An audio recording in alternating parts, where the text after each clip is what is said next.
up? We are back again. Pupunta tayo ngayon sa Angko. I-turn over natin yung tapping point ng Angko para sa mga POS nila. Mag-open kasi si Angko. Ano ba Angko?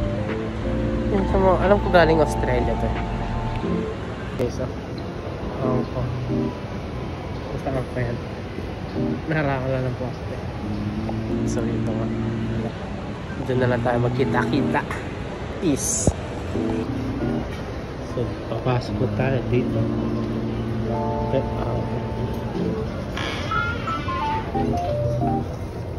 Wala.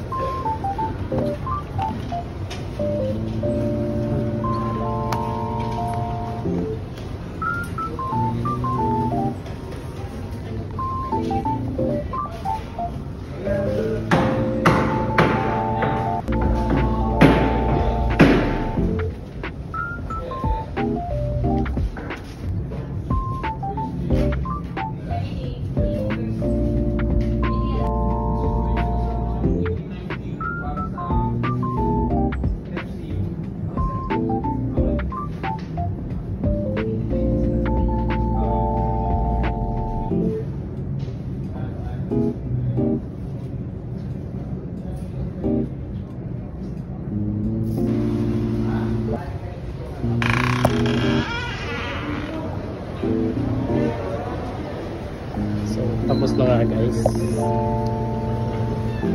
Yan na nga. Pupunta tayo sa Pinkberry.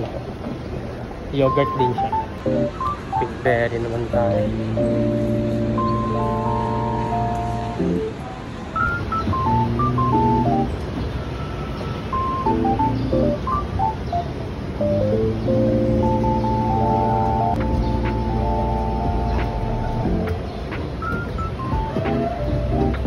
Renovation si Kiwami. Tapos ang dating bukas dito The Little Joy Bakery. Ayun guys, nandiyan. Ayan, Kiwami. Ayan, nandito yung Pinkberry. Ayan, pangalawang kikitain natin.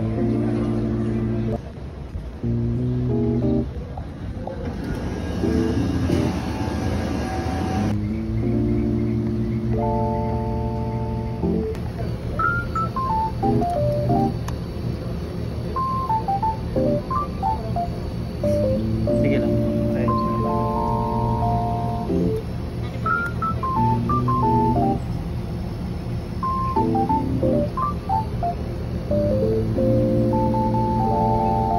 Haling na tayo doon.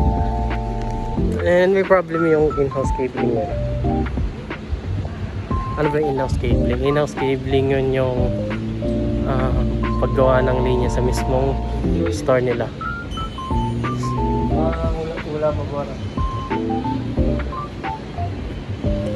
Yun yung paggawa ng paglatag ng nila POS. Bukod yung linya ng merchant tsaka linya ng mall. If ever may problem sa loob ng ng in-house cabling nila, nire-recta namin doon sa yellow box. Doon namin ito try if sino may problem, yung sa mall ba or sa merchant. So na yung merchant yung may problem wala sa mall, so si merchant ang gagawa nun. Ano gagawin ng merchant? It's either Kipling i-recrim nila or gagawa silang bagong linya.